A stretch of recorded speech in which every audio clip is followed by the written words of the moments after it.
Murakaza neza kuri channel ya Chef Aime. Nkuko twabibabwiye rero, iyi ni channel ibagezaho uburyo wategura indyo zigiye zitandukanye cyangwa se ibintu na bimwe byo kurya bigiye bitandukanye. Rero nkuko bagiye babinsaba kuri YouTube channel yanjye, hari abadusabye uko twakorera amandazi meza aryoshye kandi ku buryo bworoshye.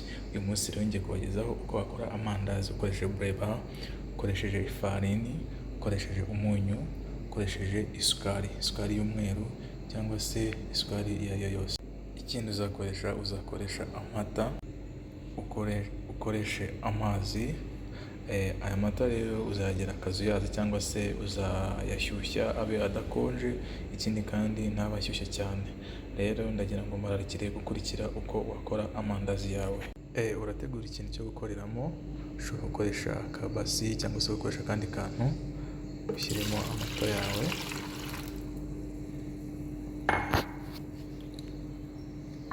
ushyiremo amazi,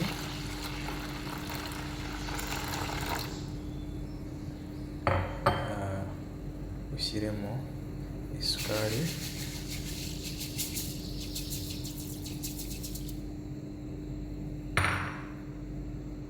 ushyiremo umunyu,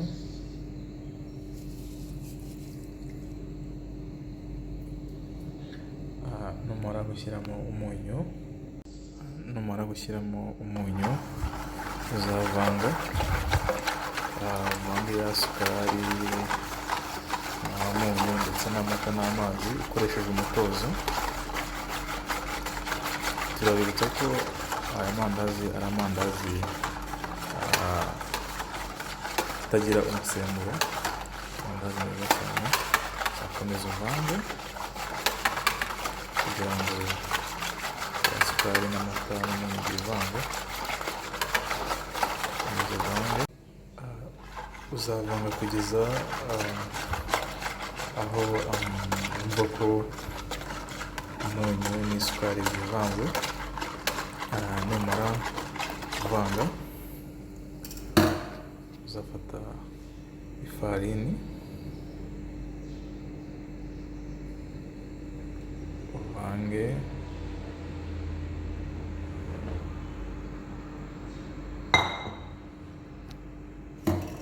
ukoresheje umutozo, uvange,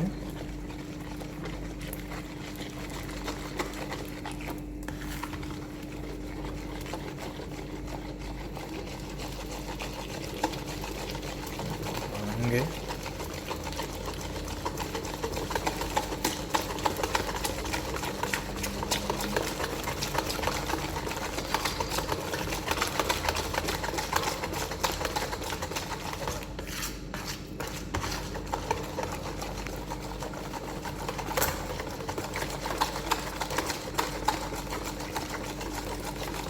uzavanga, uvange. Numara kuvanga ku nshuro ya mbere, ushyiremo breva,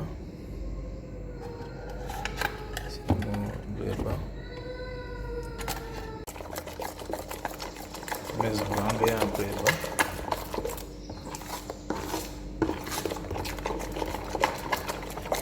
Ugashyiramo ikiyiko cya breva, ikiyiko kinini.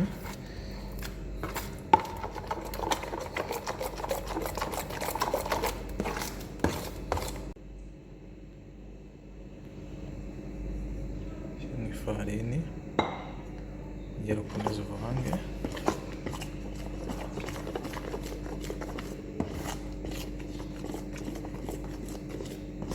Uvange kugeza ubwo izafata.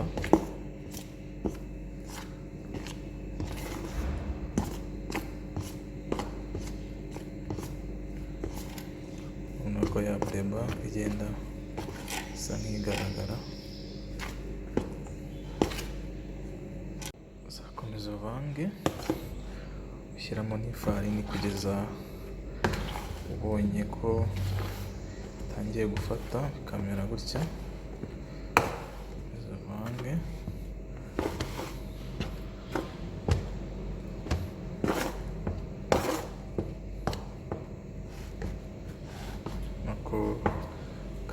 kureba kagaragara, uvange. Iyo ubona imaze gusa nk'ikomera ya pate yawe, utangira kugenda ukoresha intoki witonze kugira ngo ukomeze kwinjiza ya farini ariko ntivanga neza. Iyo bigeze aha ngaha rero ubona ko gitangiye gukomera, ubona ko yakomeye, tangira process yo kuyikuramo, ushyira ahantu hawe hameze neza, ugashyiraho agafu, ukaminjiraho agafu. Iyo umaze kuminjiraho agafu ukayiterekaho.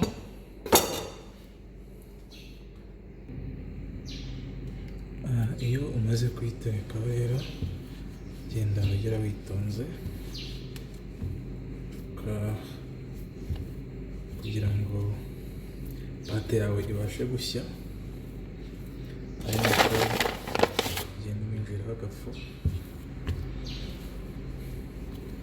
Twibutsa ariko aya ari amandazi atagira umusemburo, amandazi wakorera umuryango wawe.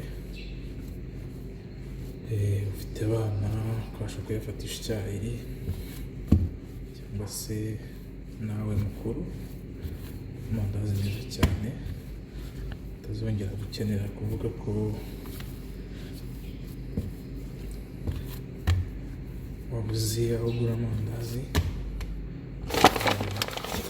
Amandazi akubera meza cyane, uzajya kandi kumva urayakunze.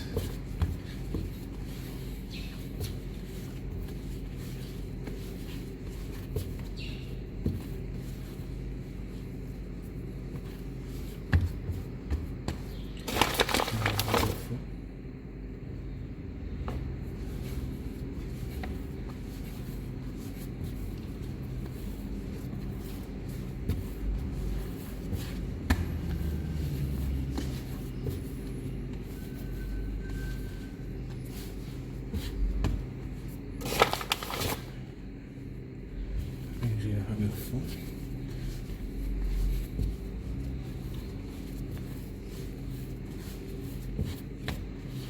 urabona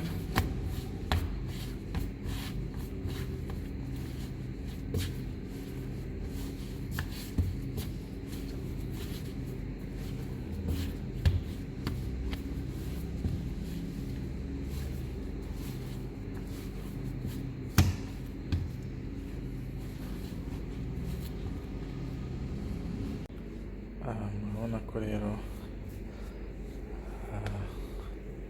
pate yacu cyangwa se yakomeye, ubona ko idafata. Rero iki ni ikimenyetso cy'uko yahiye cyangwa se yatunganye, ubona ko itari gufata, urabibona. Iyo urangije kuyikora rero urayireka igatuzaho iminota nk'itanu. Twongera kwibutsa ko aya ngaya ari amandazi atagira umusemburo. Urabona ko wamaze gukora pate yawe neza, kigiye gutangira gukora ni ukuyitangira kuyakata. Ukata rero bitewe n'ingano ushaka.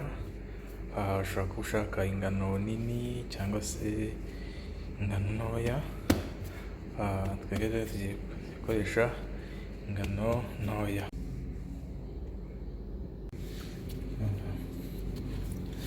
Tunganya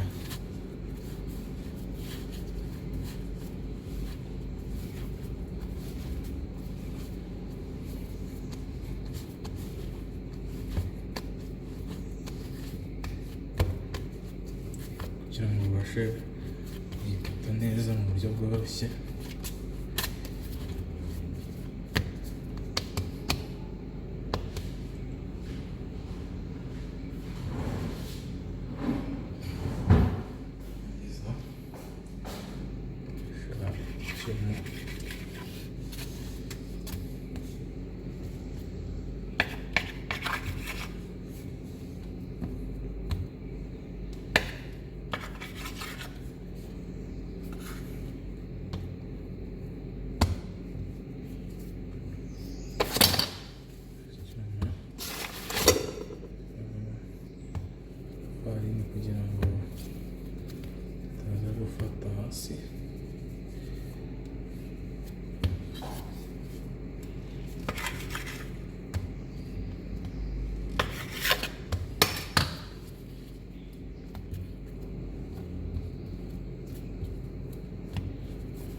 Niba umaze gufata amandazi yawe, utegura amavuta,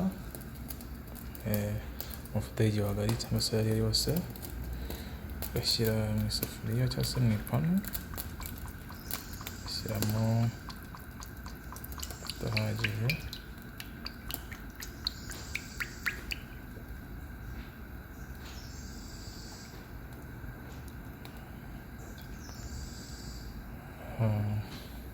ukarindira wirinda ko amavuta asa cyane, ugatangira gushyiramo amandazi yawe, ushyiramo iyo amavuta ahiye cyane bituma amandazi ababuka kandi adahiye.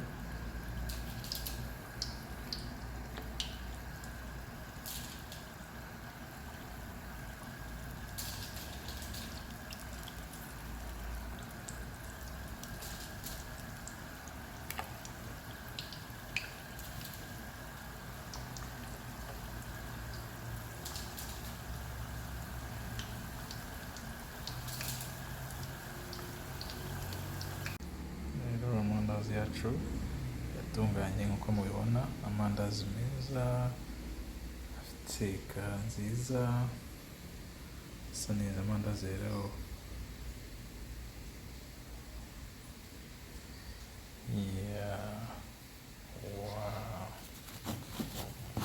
meza,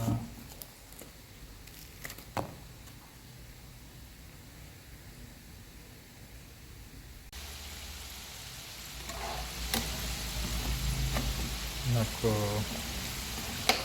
agiye kugenda ahindura ibara, areka kugeza ahinduye ibara.